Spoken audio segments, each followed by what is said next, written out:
مسلمانوں کی نا ایک تعداد لڑتے لڑتے لڑتے لڑتے دور چلے گئی، تاتاریوں نے قید کر لیا۔ 4 مسلمان تھے، تبلیغ کرنے گئے، جنگ کرنے گئے، جہاد کرتے کرتے کافروں سے لڑتے لڑتے تاتاری قوم میں چلے گئے، وہ قید کر لیے گئے تو سزائے موت کا حکم ہوا۔ 4 بزرگ تھے، سزائے موت کا حکم ہوا تو تاتاری بادشاہ جو تھا وہ بڑا خلاف تھا، بڑا سخت مخالف تھا مسلمانوں کے۔ اس نے کہا کہ ان کو جب پھانسی دینا نا مسلمانوں کو تو میرے سامنے دینا۔ اب 4 عالم ہیں، 4 صوفی ہیں، سفید داڑیاں، سر پہ امامے۔ پھانسی کا وقت آیا تو جو پھانسی گھاٹ ہے وہ ایک ہے، چاروں کو کٹھے پھانسی نہیں ہو سکتی۔ ایک کو کہا کہ ایک ایک کر کے ان کو پھانسی دو۔ جب پھانسی کا وقت آیا نا تو جو سب سے پیچھے سے ہوئی تھے وہ دوڑ کے آگے آئے، کہنے لگے بادشاہ پہلی باری میری لگا پہلی۔ اب بادشاہ نے کہا ٹھیک ہے اسے لٹکا دو۔ وہ قریب آئے تو دوسرے دوڑ آئے، کہنے لگے نہیں نہیں پہلی باری میں نے زیادہ کافر قتل کیے، میرا بڑا جرم ہے، مجھے پہلے سزا دو۔ ان کو پھانسی دینے لگے تو تیسرے آ گئے، کہنے لگے نہیں یہ تو میرا قتل کرتا تھا، رستے میں بتایا کرتا، ڈھونڈ کے میں بتلاتا تھا کہ یہاں زیادہ تعداد ہے، مجھے پہلے پھانسی دو۔ تیسرے کے ساتھ بات ہو رہی تھی تو چوتھا دوڑا آیا، کہنے لگا یہ رستے بتاتا تھا، یہ تبلیغ کرتا تھا، یہ سارا کچھ کرتا تھا، لیکن کہا یہ کہتے تھے چلو واپس چلتے ہیں، میں جانے نہیں دیتا تھا، میں کہتا تھا اور کافر مارنے اور علاقے فتح کرنے، میرا جرم بڑا ہے، مجھے پہلے پھانسی دو۔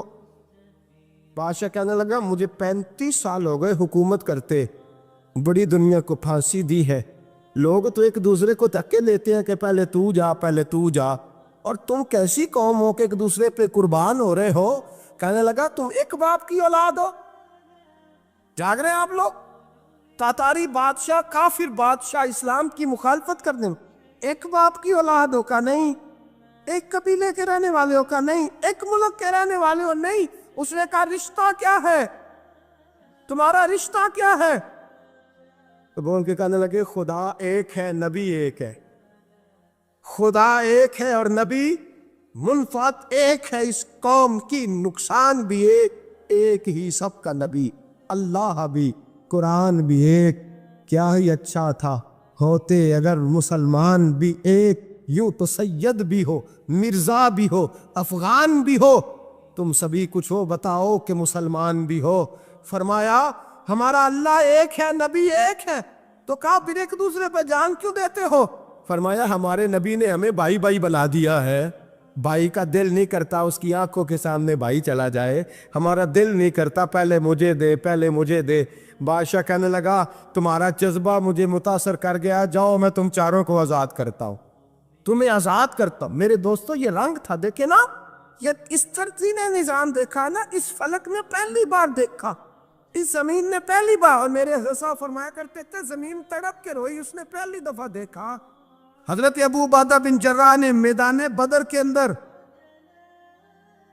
جب جنگ کا تبل بجا، حالات بگڑے، جناب ابو عبیدہ بن جراح کہتے ہیں تاریخ نے ایک عجیب موڑ پہ مجھے لا کے کھڑا کیا۔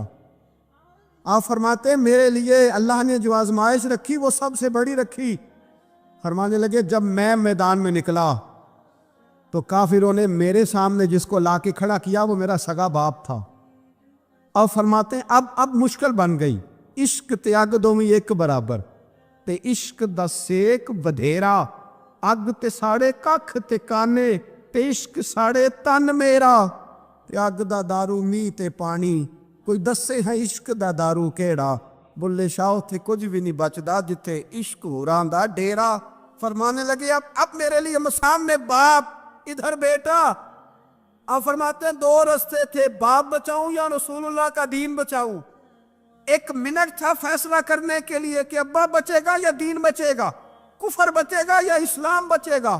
فرماتے ہیں میں نے منٹ پورا نہیں سوچا، میں نے تلوار اٹھائی، باپ کی گردن کاٹ کے گرائی اور رسول اللہ کا دین بچا لیا۔ باپ کی گردن کٹ کے گری اور نبی پاک کا دین بچ گیا، بچا لیا رسول اللہ کا دین۔ حضرت عمر نے ماموں کو مارا، حضرت مصعب ابن عمیر کہتے ہیں تاریخ مجھے بھی لا کے کھڑا کرتی ہے بدر کے میدان میں، تو کفر کا لبادہ اوڑھ کے جب سامنے آیا تو وہ میرا سگا بھائی تھا، سگا بھائی۔ حضرت عمر ملک شام جاتے ہیں، جب فتح ہوتے ہیں حضرت سعد بن ابی وقاص بلاتے ہیں، شام جاتے ہیں، تو حضرت عمر کہتے ہیں شام آئے ہیں یار، سب سے پہلا کام یہ کر بلال کا تو پتہ کر، یہاں سنا ہے بلال حبشی کا مکان بھی کہیں نیڑے نیڑے ہے، پتہ تو کر۔ حضرت بلال حبشی حضرت سیدنا سعد کہنے لگے حضور بلا نہ لے، فرمایا نہیں، وہ مصطفیٰ کا غلام ہے تو میرا تو امام ہے، میں گھر ملنے جاؤں کا گھر رحماؤ بینہم، کالے رنگ کے حبشی غلام سیدنا بلال حبشی کو ملنے گھر گئے، اور جناب عمر جا کے بیٹھک میں انتظار کرنے لگے، گویا ڈرائنگ روم میں بیٹھے انتظار ہونے لگا۔ جناب سیدنا بلال آئے تو حضرت عمر اٹھ کے کھڑے ہوئے۔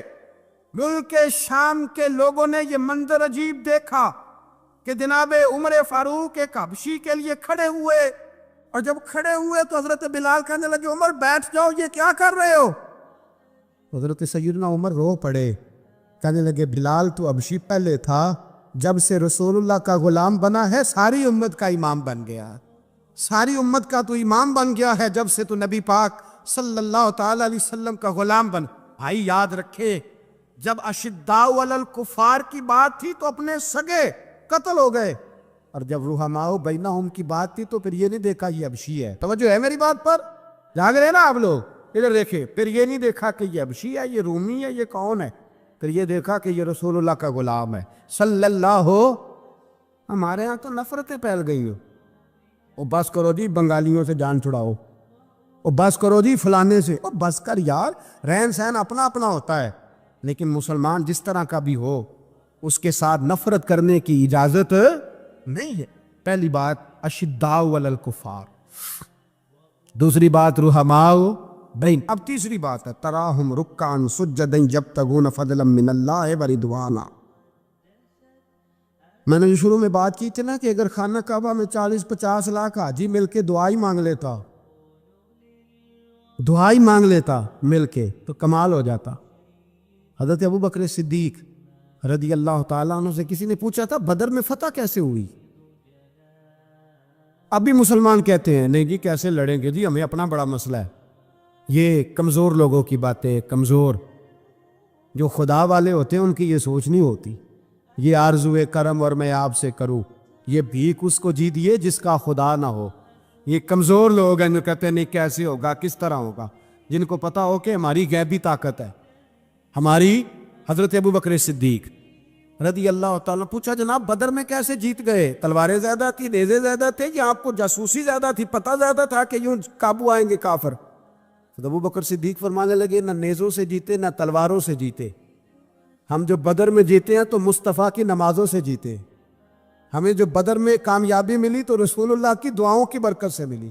فرمانے لگے کافر ساری رات شرابیں پیتے رہے، ساری رات وہ ناچ گانے میں مصروف رہے، اور میں حضور کے خیمے میں موجود تھا، نبی پاک ساری رات نماز پڑھتے رہے، ساری رات حضور نماز پڑھتے رہے، ساری رات اللہ سے دعا کرتے رہے۔ فرمایا صبح جو کامیابی ملی تو یہ مصطفیٰ کی نمازوں کی برکت سے ملی۔ ایک بزرگ کی میں بات سن رہا تھا، وہ کہہ رہے تھے اب نمازیں عبادتیں ریاضتیں بعد میں کرنا، پہلے جہاد کرو۔ کہہ رہے تھے اب نکل کر خانقاہوں سے ادا کر رسم شبیری، عبادتیں ریاضتیں تلاوتیں درود بعد میں ہوگا، پہلے جہاد۔ تو میں نے کہا صاحب عبادتیں تلاوتیں درود ہو کہاں رہا ہے، پہلے وہ جگہ تو بتائیں۔ خانقاہوں پہ تو عرس ہو رہا ہے، سال کے بعد ڈھول لگ رہا ہے۔ وہ جو زمانہ تھا نا کہ خانقاہ شریف پہ شام تک قرآن مجید ختم ہوگا، فجر کے بعد 50,000 درود پڑھا جائے گا، وہاں لوگ آئے ہیں تو وہاں ذکر کرتے کرتے لوگ اس قدر مست ہوئے کہ انہیں ہوش ہی نہیں کہاں کہ کہاں گئے، وہ تو دور ختم ہو گیا۔ اب کہاں ہے خانقاہ میں؟ اب تو نظر نیاز رہ گئی، ختم شریف رہ گیا، عرس پاک رہ گیا، باقی تو معاملہ ختم ہے۔ وہ کہاں گیا معاملہ سارا؟ بھائی دعائیں التجائیں شہاب الدین غوری سے پوچھا جناب فتح کیسے ہوئی؟ کہنے لگے خواجہ معین الدین اجمیری کی دعاؤں کی برکت سے۔ فرماتے ہیں بابا دعا مانگتا تھا، ہم جہاد کرتے تھے، اللہ کامیابی دے دیتا۔ بھائی وہ عبادت، وہ ریاضت، وہ مسلمان جو رات کو اپنے رب کو منا لیا کرتا تھا، وہ اپنی عبادت کے زور پر اللہ تبارک و تعالیٰ کی بارگاہ میں آہو زاری۔ حضور نے فرمایا الدعاء صلاح المومن، دعا مومن کا ہتھیار ہے۔ دعا مومن کا بول کے بتانا ہے، دعا مومن کا۔ فرمایا مومن یہ ہتھیار چلا سکتا ہے، یہ ہتھیار کافر کے پاس موجود حضرت زید بن حارثہ رضی اللہ تعالیٰ عنہ کو نہ پکڑ کے کچھ کافر ان کو پکڑ کے لے گئے تو ایک درخت کے ساتھ باندھ لیا، کہنے لگے تمہیں قتل کریں گے، حضور کے صحابی ہیں رضی اللہ تعالیٰ۔ جب کافر آپ کو قتل کرنے لگا نا تو انہوں نے درخت کے ساتھ اچھی طریقے سے ٹانگیں باندھ لی، ہاتھ باندھ لیے، گردن باندھ لی، کہنے لگا بلا اپنے رب کو۔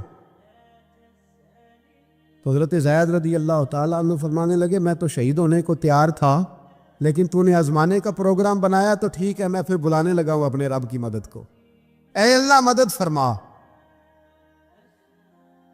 اس نے اتنی دیر میں تلوار نیام سے نکال لی، اے اللہ مدد فرما۔ اس نے جب تک دونوں ہاتھوں میں تلوار سونت لی، اے اللہ مدد فرما۔ جب تیسری بار آپ نے یہ کہا تو اس نے تلوار اٹھائی، کہا اللہ مدد فرما۔ حضرت زید رضی اللہ تعالیٰ عنہ کہتے ہیں جب چوتھی بار میری زبان سے لفظ نکلے، کافر کے ہاتھ میں تلوار تھی پر گردن بھی اس کی کٹ کے نیچے گر گئی، کہ گردن کٹ کے اسی وقت نیچے گری۔ مجھے کسی نے کھولا، نہ مارنے والا نظر آیا، نہ گردن کاٹنے والا نظر آیا، نہ مجھے کھولنے والا۔ تو میں نے کہا آنے والے تو بتا تو سوئی تو کون ہے؟ تو کہنے لگے میں جبریل امین ہوں، میں جبریل امین ہوں، میں جبریل، مجھے دشمنوں نہ چھیڑو، میرا ہے کوئی جہاں میں، مجھے دشمنوں نہ چھیڑو، میرا ہے کوئی جہاں میں ابھی پکار لوں گا، نہیں دور ہے مدینہ۔ کہا جب تو نے، حضرت جبریل کہنے لگے جب تو نے پہلی دفعہ کہا نا اللہ مدد فرما تو میں سدرۃ المنتہا پہ تھا، مجھے حکم ہوا جبریل دیر نہ کرنا۔ فرماتے ہیں جب دوسری دفعہ تو نے کہا نا اللہ مدد فرما تو میں 7ویں آسمان پہ تھا، اور جب تیسری دفعہ کہا مدد فرما تو میں پہلے آسمان پہ تھا، اور فرمایا جب تو نے کہا چوتھی دفعہ اللہ مدد فرما تو میں تیرے سرانے کھڑا تھا، میں تیرے سرانے۔ تو بھائی اب تو اجتماعی دعا بھی نہیں رہی ہماری، اب تو یہ والا سوتا بھی، اکبر الآبادی نے کہا تھا مصیبت میں بھی اب یاد خدا ہم کو نہیں آتی، دعا منہ سے نہ نکلی جیبوں سے عرضیاں نکلی۔ اب بھی ہم کہتے ہیں کریں گے بات، سفیر کو بلائیں گے، ہم نے کہا ہے اس کو تو مان جائے گا وہ آپ کی بات؟ وہ بچے کاٹ رہا ہے تو اس کو گھر بلا رہا ہے۔ ابھی تک ایک اتنا سا سٹینڈ کہ ان کا جو دفتر ہے سفارت خانہ وہ بند کر دیا جائے، اتنی بھی توفیق نہیں ہوئی۔ کہتے ہیں ٹھیک ہے شور شروع ہو رہا ہے، بس چپ کر دیں گے سارے۔ خدا را خواب غفلت سے اٹھو، بیداری حاصل کرو، اور کچھ نہیں ہو سکتا تو کھل کے دعا تو مانگو ان کے لیے دعا تو مانگو۔ اللہ بڑا کریم ہے، وہ جب مدد کرنے پہ آتا ہے تو پھر بڑے بڑے کافروں کے مقابلے میں اپنے بندوں کی مدد فرماتا ہے۔ اور میں یہ پیغام دینا چاہتا ہوں عالم کفر کو بھی، یاد رکھے رب کریم جب مدد کرنے پہ آئے تو اکیلے حضرت ابراہیم اور ایک طرف پوری ملت ہو تو اللہ اپنے خلیل کو بچا لیا کرتا ہے۔ رب کریم کی رحمت کاملہ جب فیصلہ کر لیتی ہے تو پھر نمرود جیسے سپر پاور طاقت کو رب کریم مچھر سے مروا دیا کرتا ہے۔ اللہ تبارک و تعالی، یہ تو مسلمان کا دعا والا سوتا ہی، وہ نکل کر خانقاہوں سے ادا کر رسم شبیری، یہ تو تب ہوگا جب خانقاہ کے اندر کوئی ذکر فکر عبادت ہو رہی ہو، اور جب وہاں حال ہی کوئی نہیں، وہاں تو رقص و سرور ہے، وہاں تو بس جھوٹی تعریفیں ہیں، ہر آدمی نے ایک بندہ ساتھ رکھا ہوا ہے تعریفیں کرنے کرانے والا، وہ تو معاملہ ہی اور ہو گیا ہے۔ حضرت سیدنا مولا علی شیر خدا کرم اللہ تعالیٰ وجہہ الکریم ساری زندگی کہتے رہے اللہ علی نے میدان میں عمر گزاری ہے، اسے شہادت کی موت عطا فرما۔ او بھائی یہ تو شہادتیں مانگنے والے۔ حضرت امام حسین میدان کربلا میں کھڑے تھے، شمر کہنے لگا حسین تیری چاروں جانب موت ہے، تو آپ فرمانے لگے تجھے ابھی ہمارا پتہ ہی نہیں، موت سے تو ہمارا پیار چلتا ہے، اور فرمایا یہ شہادت تو ہمارا پیچھا کرتی ہے، پہنچ جاتی ہے جہاں ہم ہوتے ہیں، موت سے ڈرا رہا ہے۔ مسلمان کا مرنے کو دل نہیں کرتا، ورنہ وہ اتنی بڑی کوٹھی میں کون رہے گا؟ مرنے کو دل اس لیے نہیں کرتا کہ وہ جو 6 کروڑ 10 کروڑ ڈالر لوٹ کے رکھے ہیں، مر گئے تو کھائے گا کون؟ وہ فقیر فاقہ مست تھے، ان کا گھر ہی کوئی نہیں تھا، ان کے بینک بیلنس ہی کوئی نہیں تھے، وہ کہتے تھے گھر ہمارا ہے وہ جو ہمارے رب نے تیار کیا ہوا ہے، ہمارا بینک بیلنس ہے وہ جو ہمیں جنت میں جا کے ملے گا۔ ان کا تو یہ کھاتا ہی کوئی نہیں تھا، اس لیے وہ شہادت کی۔ حضرت عمر بن جموع رضی اللہ تعالیٰ عنہ میدان احد میں 4 بیٹے لے کے آئے۔ کتنے بیٹے؟ بول کے بتائے۔ 4 بیٹے لے کے عمر بن جموع آئے، اور خود ایک ٹانگ سے لنگڑے سے آبی ہیں، ٹانگ چھوٹی ہے، حضور کے سامنے کھڑے ہوئے، کہا محبوبہ میرے 4 ہی تھے، میں 4 لے آیا ہوں، قبول کر لے۔ تو حضور نے فرمایا تو کیوں تلوار اوڑے آیا ہے، یہ تو نے کیوں گلے میں اسلحہ ڈالا ہوا ہے؟ کہا یا رسول اللہ میں نے بھی تو جانا ہے نا۔ تو حضور نے فرمایا 4 بیٹے جو ہیں۔ تو حضرت عمر بن جموح نے بات کی، صحابہ کہتے ہیں لبوں سے مسکرا رہے تھے، آنکھوں سے رو رہے تھے، کیا عجیب انداز ہے۔ حضور نے فرمایا عمر 4 بیٹے جو آ گئے تو رہنے دے۔ تو حضرت عمر رو پڑے، کہنے لگے محبوبہ کیا لنگڑے جنت میں نہیں جائیں گے؟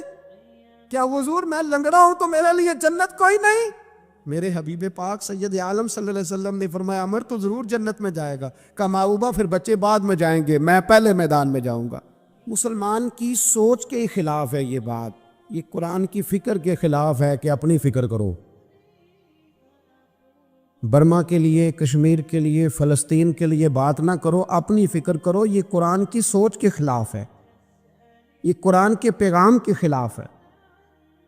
اس لیے کہ اگر صرف اپنی بات ہوتی تو آمنو اور عامل الصالحات پہ بات ختم ہو گئی ہوتی، پھر بات آگے نہ چلتی۔ جب کہا گیا وَتَوَاصَوْا بِالْحَقِّ، حق بات کی تلقین کرنی ہے۔ اگر بات صرف اپنی ذات کی ہوتی تو ٹھیک ہو گیا تھا، نماز پڑھی، روزہ رکھا، حج کیا، ختم ہو گئی۔ لیکن میرے نبی پاک صلی اللہ تعالیٰ علیہ وسلم نے ارشاد فرمایا ایک بستی میں 2 3 4 نیک لوگ رہتے تھے۔ میرے پیارے کریم رسول فرماتے ہیں 3 4 بڑے پرہیزگار، متقی، صاف ستھرے صوفی صاحب، درویش صاحب، علامہ صاحب، بڑے جو کہتے تھے بالکل جی میں کوئی بات نہیں کرتا، کسی بادشاہ کو نہیں چھیڑتا، میں تو بس لوگوں کو اللہ اللہ بتاتا ہوں، میرا کوئی تعلق نہیں، کوئی مرے کوئی جیے، بڑے نیک صاف ستھرے پرہیزگار۔ باقی ساری بستی گناہ کرتی تھی۔ نبی پاک علیہ السلام فرماتے ہیں رب کریم نے کچھ عرصے تک مہلت دی، پھر مشیت خداوندی اللہ کا قانون حرکت میں آیا تو کہا جبریل ساری بستی تباہ کر دو، تباہ کر دو۔ اللہ مہلت دیتا ہے، مہلت دیتا ہے۔ ہم لوگ سمجھتے ہیں نہیں ہماری سیاسی چالیں صحیح چل رہی ہیں، اللہ مہلت دیتا ہے۔ رب کریم نے فرمایا جبریل انہیں تباہ کر دو۔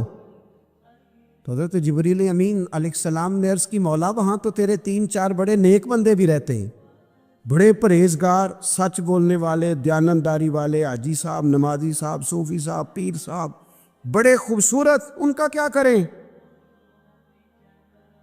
تو میرے محبوب پاک علیہ السلام فرماتے ہیں رب کریم نے فرمایا سب سے پہلے انہیں تباہ کرنا، سب سے پہلے انہیں سب سے پہلے، اور الٹ دو بستی، پہلے ان کا نمبر لگاؤ۔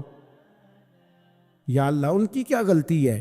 تو غلطی سن لیں، غلطی یہ ہے کہ انہوں نے 2 صفتیں پیدا کی ہیں، اگلی 2 پیدا کیوں نہیں کی؟ اِلَّا الَّذِينَ آمَنُوا وَعَمِلُوا الصَّالِحَاتِ پہ روک کیوں گئے، آگے کیوں نہیں بڑھے؟ اللہ کریم نے فرمایا جبریل دیکھو نا، میری نافرمانی ہوتی رہی اور ان کے چہرے پر کبھی شکن تک نہیں آیا، لوگ میرا قانون توڑتے رہے، انہیں کبھی برا ہی نہیں لگا، گناہ دیکھ کر کبھی خیال ہی نہیں آیا بدلنے کا۔ میرے بھائی امت مسلمہ اپنے لیے تو آئی نہیں دنیا میں، نبی پاک کی اس لیے تھوڑے آئے تھے کہ پیسے کمائیں، دنیا داری کریں، جھوٹ سچ ماریں اور رخصت ہو جائیں، بچے پیدا کریں۔ یہ کام تو ہندو سکھ بدھ مت سارے کر رہے ہیں،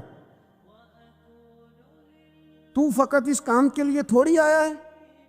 کنتم خیر امت اخرجت للناس، اللہ فرماتے ہیں میرے محبوب کے غلاموں تم بہترین امت ہو، میں نے تمہیں امتوں کے بھلے کے لیے پیدا فرمایا ہے، تمہیں لوگوں کی امامت کے لیے دنیا میں بھیجا ہے۔ اے نوجوان مسلم کبھی یہ تدبر بھی کیا تو نے؟ وہ کون سا گردو ہے جس کا ہے تو ایک ٹوٹا ہوا تارا؟ تو نے کبھی سوچا ہے تو کیا ہے؟ پتہ ہے تجھے؟ روزی کماؤ، روٹی کماؤ، اور اب تو بہت سارے لوگ جھوٹ کی دنیا میں زندہ ہیں، جھوٹ بولتے ہیں اپنے آپ کے ساتھ بھی، دائیں بائیں فراڈ کر رہے ہیں اپنی ذات کے ساتھ، خول بنا لیا اس میں بند ہو گئے، باہر ہی نہیں نکلی۔ اپنے ملک کی سوچو، اپنی بات کرو۔ علامہ اقبال نے پتہ کیا کہا تھا؟ اقبال نے، یہ سنو جو لوگ کہتے ہیں پہلے پاکستان، برما کے مسلمان بعد میں کشمیر کے مسلمان، پہلے سنو اقبال کیا کہتے ہیں۔ اقبال کہنے لگے ان تازہ خداؤں میں بڑا سب سے وطن ہے، ان تازہ خداؤں میں بڑا کون؟ وطن کی محبت ایمان کا حصہ، اس میں شک نہیں، لیکن اگر اسلام سے پہلے وطن آ گیا تو اقبال کہتے ہیں ان تازہ خداؤں میں بڑا سب سے وطن ہے، اور جو پیرہن اس کا ہے وہ مذہب کا کفن ہے۔ فرماتے ہیں جو وطن اوڑھ لیتا ہے اس نے اپنے مذہب کو دفن کر دیا۔ سب سے پہلے پاکستان نہیں، سب سے پہلے رسول اللہ کا دین ہے، سب سے پہلے قرآن ہے، سب سے پہلے نبی پاک کا فرمان ہے، سب سے پہلے امت مسلمہ ہے۔ ان تازہ خداؤں میں بڑا سب سے وطن ہے، جو پیرہن اس کا ہے وہ مذہب کا کفن ہے۔ اور اقبال کہنے لگے قوم مذہب سے ہے، مذہب جو نہیں تم بھی نہیں۔ قوم مذہب سے ہے، مذہب جو نہیں، کوئی نہیں سمجھ آ رہی آپ کو میری بات؟ قوم کس سے ہے؟ پاکستانی ہونے سے، پنجابی ہونے سے، سندھی بلوچی پٹھان ہونے سے؟ نہ، قوم مذہب سے ہے، اور مذہب جو نہیں تم بھی نہیں۔ یہ کیسے ہو سکتا ہے کہ مذہب نہ اور بندہ زندہ رہے؟ یہ کیسے ہو سکتا ہے؟ بھائی کافر نے اصل میں جاگ ہی نہیں رہا، میں جاگتا ہی نہیں، میں جیب کی سوچتا ہوں، مسجد کی سوچتا ہوں، خانقاہ کی سوچتا ہوں، مدرسے کی سوچتا ہوں، دکان کی، سارا دن تو اس چکر میں لگا رہتا ہوں لوگوں کو ثابت کرنے میں کہ میں صحیح ہوں باقی غلط ہے۔ میں تو اپنی ذات کے خول سے اٹھ ہی نہیں رہا، اور مجھے یہ اندازہ ہی نہیں کہ لیبیا سارا کٹ گیا، مصر کے ٹکڑے ٹکڑے ہو گئے، مجھے پتہ ہی نہیں کہ شام، جس کے بارے میں میرے نبی پاک علیہ السلام نے فرمایا مکے اور مدینے کے بعد اللہ نے سب سے زیادہ برکتیں ملک شام میں رکھی ہے، اور حضور نے فرمایا جس نے ہجرت کرنی ہو وہ شام جائے۔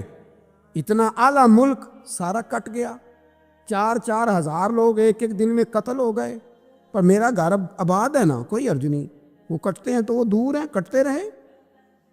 فلسطین میں ہمارے یہاں معراج کی محفلیں بڑی جم کے ہوتی ہیں، سارے لوگ پڑھتے ہیں سبحان الذی اسریٰ بعبدہ لیلا من المسجد الحرام الی المسجد الاقصیٰ۔ انہیں پوچھو روز قرآن مجید میں مسجد اقصیٰ کا نام لینے والوں تو مسجد اقصیٰ کہتے ہو تو تمہیں اللہ کتنی نیکیاں عطا کرتا ہے، بتاؤ تو صحیح مسجد اقصیٰ کدھر ہے؟ اور اب تو میری طرح کے مولوی آدھی حدیث سناتے ہیں، کہتے ہیں مسجد نبی میں ایک نماز پڑھو تو 50,000 کا ثواب، حرم شریف میں پڑھو تو 1,00,000 کا ثواب۔ مولانا حدیث یہاں سے شروع نہیں ہوتی، کھولو تو صحیح کنز المال، پڑھو مسند امام احمد بن حنبل، حدیث تو یہاں سے شروع ہوتی ہے۔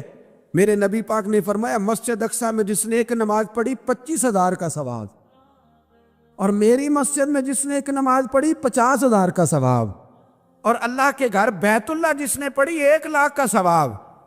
مسجد اقصیٰ کا تو ذکر ہی چھوڑ گیا ہے، کیوں؟ وہ مسجد جس کی طرف منہ کر کے 15 سال میرے نبی پاک نے نماز ادا کی، کس نے؟ بولیے گا 15 سال تک، 2 ہجری میں 13 سال مکے میں، 2 سال مدینے میں، مسجد اقصیٰ کی طرف جدھر منہ کر کے تیرے اور میرے رسول نماز پڑھتے رہے۔ آج وہ مسجد یہودی کے قبضے میں ہے، کئی جمعے تالا رہتا ہے، وہاں نماز نہیں پڑھنے دی جاتی۔ مجھے کیا لگے اس بات سے، میری مسجد میں تھوڑی لگا ہوا ہے۔ ایسی ہوا چلی ہے کہ ہر شخص سوچتا ہے تمام شہر جلے بس ایک میرا گھر نہ جلے۔ بھائی یہ وہ دور ہے جس دور میں ذرا سی بھی کسی شخص کو تکلیف ہوتی ہے تو عالمی میڈیا پہ بات جاتی ہے، موبائل جیبوں میں فوراً تصویریں کیش ہوتی ہیں۔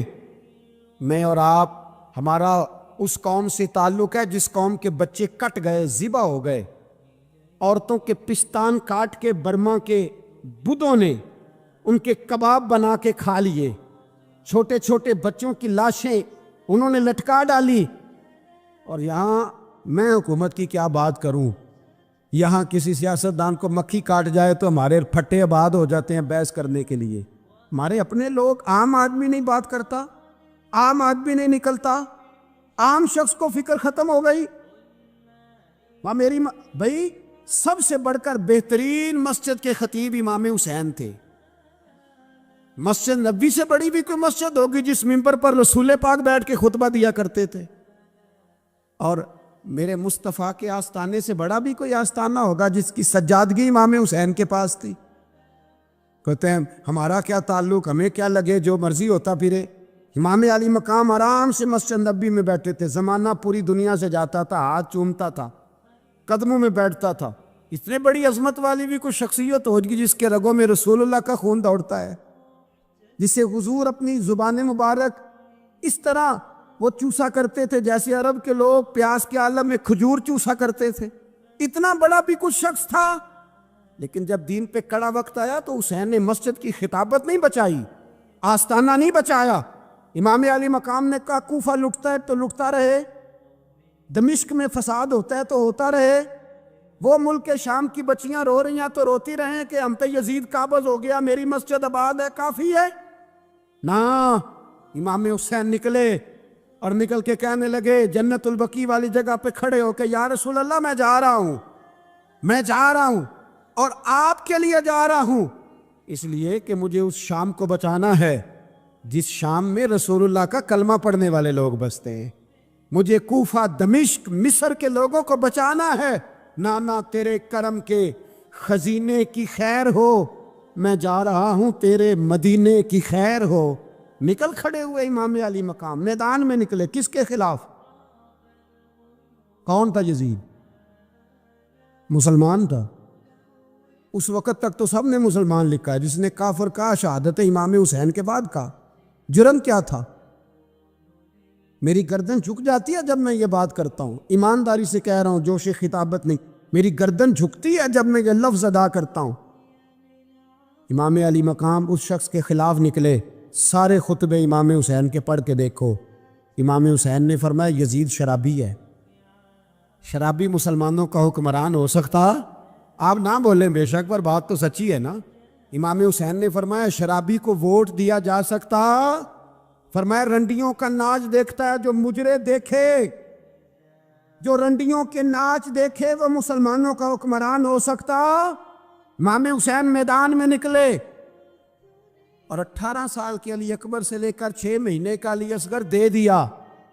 لیکن شرابی کو برداشت, بے حیا کو برداشت تو میں کیسے کرتے؟ دوستی قاتل سے بھی, مقتول سے یارانہ بھی, اپنی جیب سے فلیکس سے چھپوا کے ظالموں, جابروں, بدماشوں کو ووٹ دیتے ہو. امام حسین کو تیری دیگ کی ضرورت ہے جو تو 10 محرم پہ پکاتا ہے, چاولوں کی ضرورت ہے جو تو نے 9 محرم کو پکائے. ان کو اس بریانی کی عادت تھی جو تو نے پکائی ہے. میرے گھر میں فلاں MNA MPA صاحب آ گئے تھے, امام حسین کے گھر کے اندر یزید نے پیغام بھیجا. اس نے کہا جیسے کہو گے کر لوں گا, جتنے پیسے کہو گے دے دوں گا, جتنی مسجدیں کہو گے بنوا دوں گا, جتنے ادارے کہو گے تعمیر ہو جائے, مجھے نہ چھیڑو. آپ نے فرمایا نا, مسجد مدرسے اس وقت آباد رہتے ہیں جب حکمران صحیح ہوتے ہیں, اور جب حکومتیں غلط ہوتی ہیں تو پھر مساجد آباد. اور آج دین نبی دا وانگ یتیمہ رووے تے کرلاوے تے آکھے میں کتھوں لبا عمر بہادر, میں کتھوں لبا عمر بہادر جڑا مینوں سینے لاوے. امام راضی کہتے ہیں کہ سیدہ فاطمہ الزہرا رضی اللہ تعالیٰ عنہ کے دونوں شہزادے حسنین کریمین بیمار ہو گئے تو سیدہ نے منت مانگی کہ بچوں کو شفا ہوگی تو 3 روزے رکھوں گی. شفا ہو گئی, روزے بھی رکھ لیے. اور جب مولا علی شیر خدا روزہ رکھنے کے لیے بیدار ہوئے, سیدہ فاطمہ الزہرا بیدار ہوئی تو امام حسن اور حسین بھی اٹھ گئے. 7-8 سال کی عمر ہے, اماں جی ہم نے بھی رکھنا ہے. صبح کھجور اور دودھ سے روزہ رکھ لیا گیا.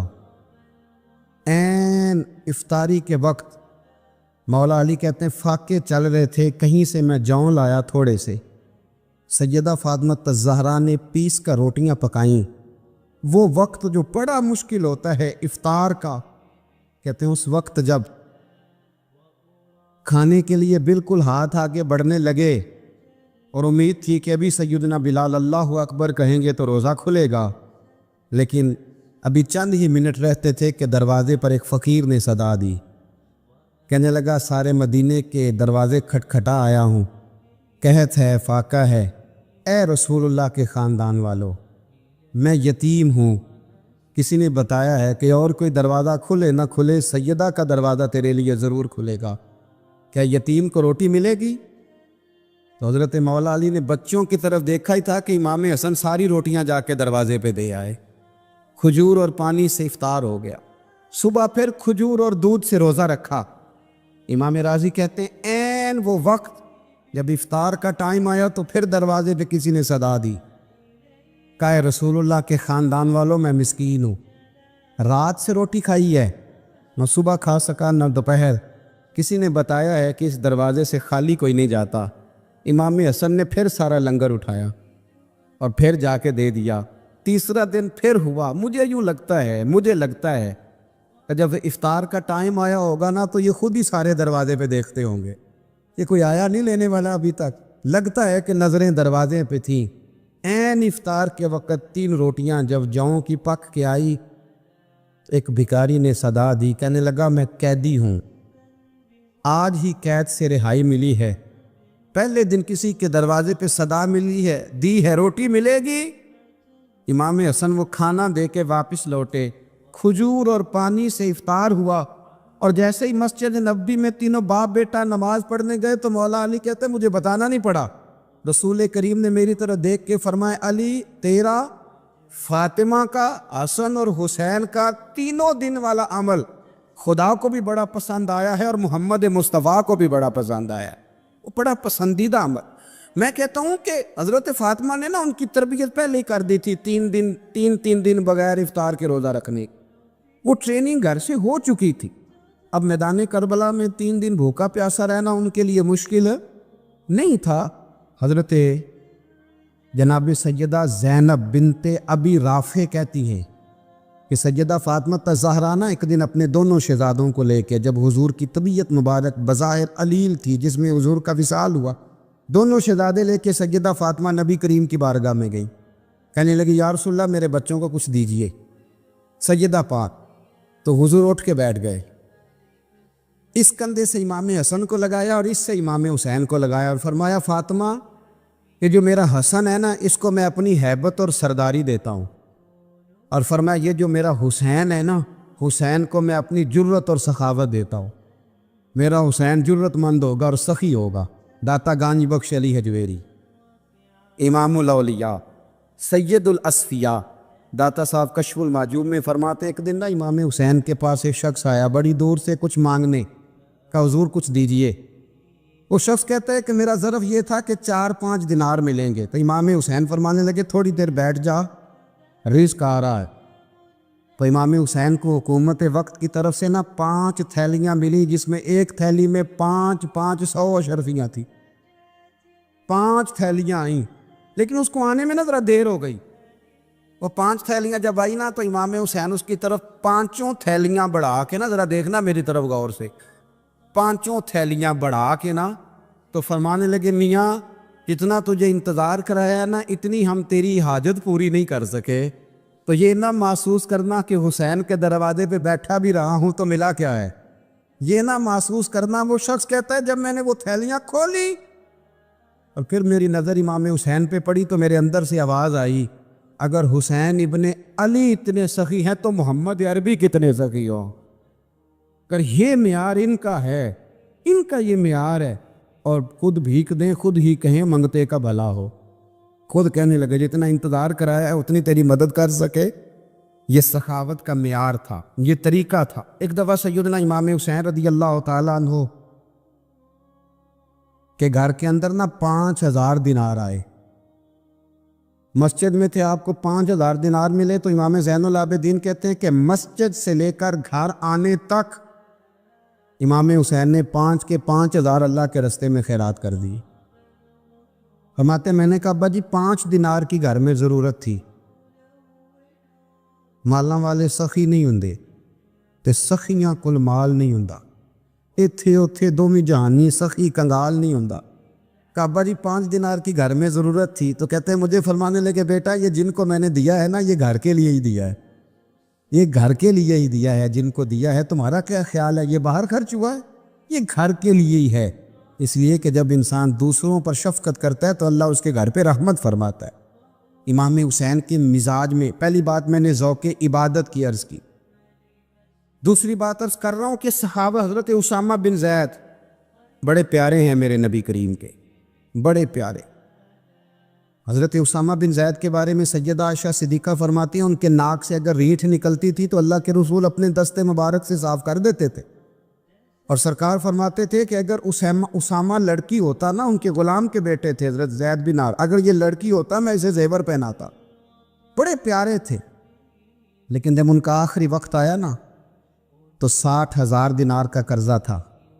رشتہ داروں سے کہا، دوستوں سے کہا، یاروں سے کہا، پر قرض ادا نہیں ہو رہا تھا. حضرت اسامہ بن زید کہتے ہیں بڑا پریشان تھا. جب حد ہو گئی نا تو حضرت اسامہ بن زید فرمانے لگے جاؤ کوئی حسین ابن علی کو خبر کرو، ان سے کہو میں نا غلام ہوں آپ کے نانا کا، اور مقروض دنیا سے چلا گیا تو کیا بنے گا. امام حسین کو خبر ملی تو دوڑے آئے. لاجپال اس پیر کو نہیں کہتے جو تگڑا نذرانہ لے کے تو ماتھا چوم لے. لاجپال تو اس کو کہتے ہیں کہ جب ضرورت پڑے تو وہ سر پہ موجود ہو. حضرت سیدنا امام حسین تشریف لائے تو جناب اسامہ بن زید رو پڑے.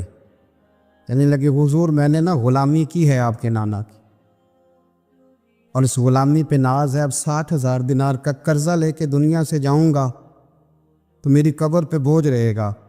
امام حسین خادم کو بھی کہہ سکتے تھے جاؤ گھر پیسے پڑے ہیں لے آؤ. امام حسین خود گئے، چادر اوڑھ کے تو اس کی اوٹ میں بکل میں 60,000 دینار چھپا کے لائے اور جناب اسامہ بن زید کے سامنے رکھ کے کہنے لگے اسامہ یار پیسے رات کو ہی آئے تھے، میں سوچ رہا تھا مجھے تو ضرورت نہیں، اللہ نے کس کا نصیب میرے گھر میں بھیج دیا، مجھے تو حاجت ہی نہیں تھی، اب پتہ چلا پیسے تیرے تھے، اللہ نے حسین کی ڈیوٹی لگائی ہے کہ جا کے دے آ. حضرت اسامہ بن زید رو پڑے، فرمانے لگے اللہ آپ کو بہترین صلہ عطا فرمائے. امام بڑا ہی پیار کرتے تھے. گھوڑے پہ جا رہے تھے، کچھ فقیر غریب لوگ بیٹھ کے روٹی کھا رہے تھے. کہاں رہے تھے؟ سڑک کے کنارے. تو امام زین العابدین فرماتے ہیں کہ جب امام حسین گزرے تو انہوں نے آواز دی حضور دل کرتا ہے ہمارے ساتھ بیٹھ کے روٹی کھائیں. کائنات کے مالک و مختار کے نواسے اور دنیا کے سب سے بڑے شہزادے گھوڑے سے اترے اور غریبوں کے ساتھ سڑک پہ بیٹھ گئے، روٹی کھانے لگے اور دیر تک کھاتے رہے. اور جب فارغ ہو گئے تو فرمانے لگے کھانے کی ضرورت بھی نہیں تھی، حاجت بھی نہیں تھی، پر تم نے آواز دی تو دل رکھنے کو بیٹھ گیا تھا، اگر اجازت دے تو چلا جاؤں. یہ مزاج تھا، یہ طبیعت تھی. آپ کے ایک بھائی ہیں چھوٹے، حضرت محمد بن حنفیہ نام ہے، حضرت مولا علی شیر خدا رضی اللہ تعالیٰ عنہ کی دوسری بیوی سے. ایک دن حضرت امام حسین ان کے گھر میں بیٹھے تھے تو کسی بات میں نا اختلاف رائے ہو گیا، تو امام علی مقام ناراض ہو گئے، فرمایا آج کے بعد تیرے گھر نہیں آؤں گا. رومال اٹھایا چلے گئے. لوگوں نے حضرت محمد بن حنفیہ رضی اللہ تعالیٰ عنہ سے کہا حسین تو ناراض ہو گئے، کبھی نہیں آئیں گے. آپ فرمانے لگے بھائی تمہارا ہے کہ میرا؟ جی بھائی تو آپ کے ہیں. فرمایا اگر کہو تو چند منٹوں میں حسین واپس آئے. جناب ناراضگی ہو گئی ہے. فرمایا ناراضگی ہوئی ہے پر میں اس کے دل کی نرمی کو تو جانتا ہوں نا، اس کے مزاج کے اندر جو محبت ہے اس سے تو ابھی آئے. کہ جناب وہ کیسے؟ فرمانے لگے دیکھنا ذرا. تو امام حسین نے خط لکھا، حضرت محمد بن حنفیہ نے رکا لکھا، کہنے لگے حسین میرے باپ کا نام بھی علی ہے اور آپ کے باپ کا نام بھی علی ہے، پر ایک فضیلت ایسی ہے جس میں آپ کا مقابلہ نہیں کر سکتا، وہ یہ ہے کہ آپ سیدہ فاطمہ الزہرا کے لال ہیں، آپ محمد مصطفیٰ علیہ السلام کے نواسے ہیں. کہنے لگے بھائی جان آپ نے نانا جان کی وہ حدیث تو سنی ہوگی کہ دو لوگ ناراض ہو جائیں تو جو صلح پہلے کرے جنت میں پہلے جائے گا. فرمانے لگے دل میرا کر رہا تھا کہ پہلے صلح کر لوں، لیکن پھر بڑے بھائی کو پشت کروں گا جنت میں جاتے ہوئے، یہ بھی تو بے ادبی ہے نا. اب خط میں نے لکھ دیا ہے، آپ کا جو ارادہ ہو. امام حسین نے خط پڑھا تو آنکھوں میں آنسو آ گئے. پھر سے رومال اٹھایا. بچے پوچھنے لگے کہاں جا رہے ہیں؟ کہا آپ بھائی کے گھر جا رہا. کہا آپ تو ناراض تھے. فرمایا تھا ناراض پر ہے تو میرا بھائی نا. ہو گئی بات ختم. بڑی دل میں نرمی، طبیعت میں سوز، لہجے میں گداز.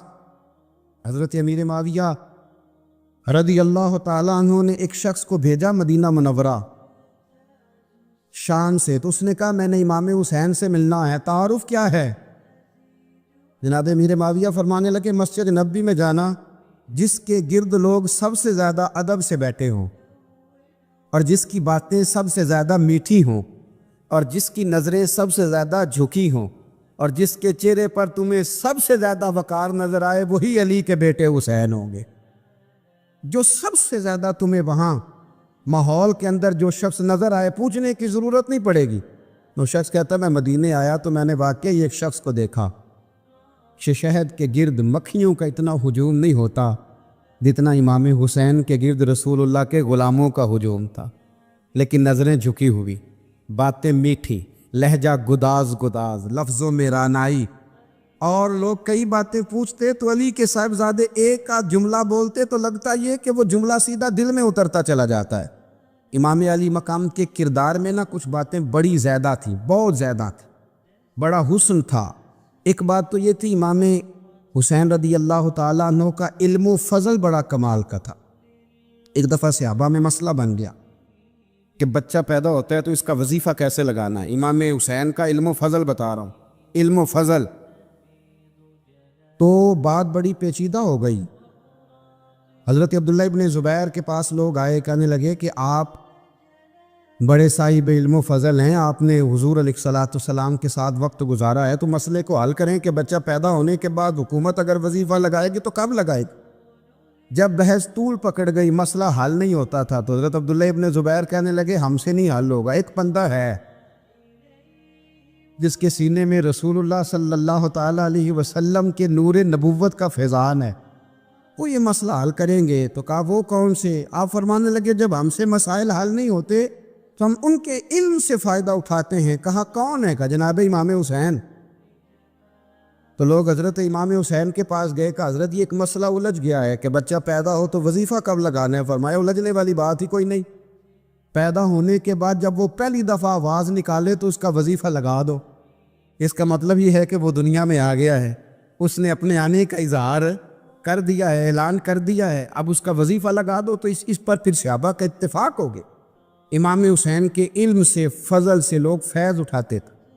حضرت سیدنا امام حسین کی شہادت کے بعد حضرت عبداللہ ابن زبیر رضی اللہ تعالیٰ عنہ نے قاتلان حسین سے خطاب کیا اور فرمانے لگے اللہ کی قسم تم نے اس شخص کو شہید کیا ہے جو راتوں کو لمبے لمبے قیام کرتا تھا، اور تم نے اس شخص کو شہید کیا ہے جس سے میں دن میں جب بھی ملتا تھا تو وہ روزے سے ہوتا تھا.